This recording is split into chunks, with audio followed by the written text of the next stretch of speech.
नमस्कार, आप देख रहे हैं न्यूज़ नेशन का डिजिटल प्लेटफ़ॉर्म और मैं हूं आपके साथ सचिन दुबे। फ्रॉड के कई सारे ऐसे केसेज़ हैं, जब सामने आते हैं तो वो आपको चौंका देते हैं और ख़ास तौर पर अगर हम बात करें तो अ, अब तक हमने देखा है कि कई ऐसे फ्रॉड्स होते हैं, चाहे वो साइबर फ्रॉड हों या फिर हमने देखा किस तरीके से रियल एस्टेट में भी कई बार ऐसे फ्रॉड हुए हैं। कई बार ऐसा भी होता है कि इन्वेस्टमेंट के नाम पर कई बार फ्रॉड जो है वो किए जाते हैं। जॉब्स को लेकर कई बार फ्रॉड किए जाते हैं। अगर आपको नौकरी करनी है तो आपको कुछ पैसे देने होते हैं और उसके बाद कमीशन होता है। ऐसे बहुत सारे खेल जो हैं वो रचे जाते हैं, जो लोग फ्रॉड करने की पूरी कोशिश करते हैं। कॉल पर भी आपने कई बार सुना होगा कि फ्रॉड जो है वो किया जाता है और हमेशा से ही पुलिस प्रशासन पूरी कोशिश करती है कि लोगों से अपील की जाए कि आप सभी लोग सावधान रहें, सतर्क रहें। लेकिन अब गाज़ियाबाद से एक ऐसी खबर सामने आई है जिसने प्रशासन को और शासन को भी हैरान कर दिया है, परेशान कर दिया है। एक ऐसी जगह जहां से कुछ ही किलोमीटर की दूरी पर देश की राजधानी है दिल्ली, वहां पर बड़े-बड़े अफसर हैं, बड़े-बड़े राजनयिक हैं और खास तौर पर अगर हम बात करें तो वहां पर कई सारे सांसद भी रहते हैं। गाजियाबाद के कविनगर इलाके में एक ऐसी घटना हुई जिसने सबको चौंका दिया। दरअसल एसटीएफ को कुछ जानकारी मिली। जानकारी क्या थी और क्या खुलासा हुआ है, इसी के बारे में मैं आपको वीडियो में बताने जा रहा हूं। दरअसल हुआ क्या कि उत्तर प्रदेश एसटीएफ की नोएडा यूनिट ने गाजियाबाद के कविनगर इलाके में एक बड़े फर्जीवाड़े का भांडाफोड़ किया।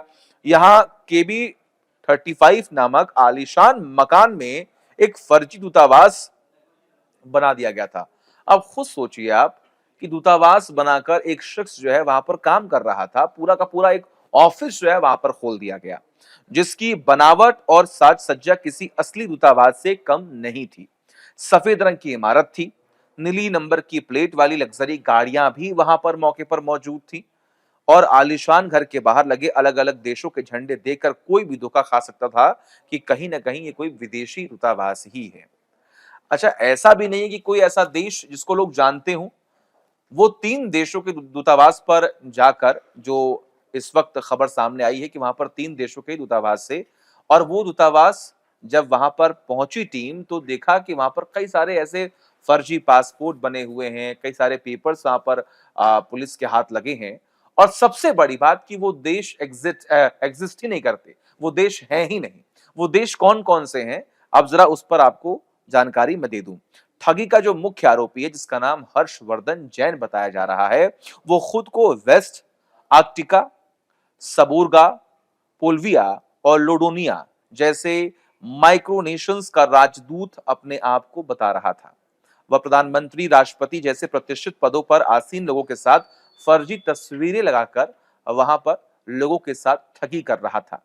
अक्सर ऐसा होता है जब कुछ लोग आज के समय में हमने देखा किस तरीके से एआई और जो डीप फेक वीडियोस हैं, कई सारे फोटोज ऐसे बनते हैं जिसकी वजह से लोग बहकावे में आ जाते हैं और वही काम हर्षवर्धन ने भी किया।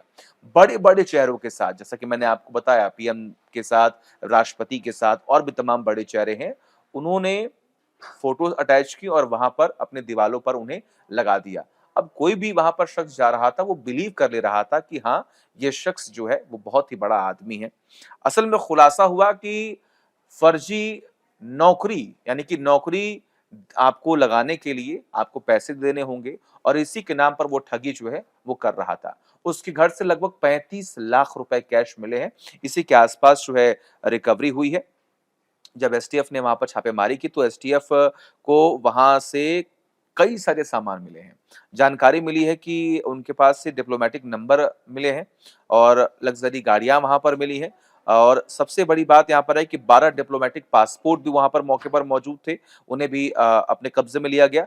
18 डिप्लोमैटिक नंबर प्लेट, विदेश मंत्रालय की मोहर वाले दस्तावेज़, कई देशों और कंपनियों के नकली स्टाम्प और लगभग 44 लाख, 35 लाख नहीं लगभग 44 लाख के आसपास कैश जो है और वो भी विदेशी मुद्रा वहां पर पकड़ी गई है। सैटेलाइट फोन शामिल है। आरोपी की गाड़ियां फिलहाल कबीरनगर थाने में ही खड़ी हैं।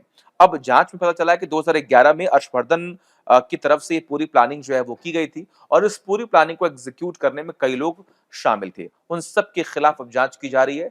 जानकारी मिल रही है कि और भी तमाम ऐसे बड़े लोग हैं जिनका हाथ इसमें शामिल है। अब एसटीएफ उन तक पहुंचेगी और कार्रवाई की जाएगी और आपके लिए एक मैसेज कि हमेशा आप सोच समझ कर ही कोई फैसला लीजिए। अगर कोई आपकी नौकरी लगवाने का दावा करता है तो भी उसके बारे में आप जानकारी लीजिए, देखिए, समझिए, उसके बाद ही कोई बड़ा फैसला लीजिए। तमाम बड़ी खबरों के लिए देखते रहिए न्यूज़ नेशन।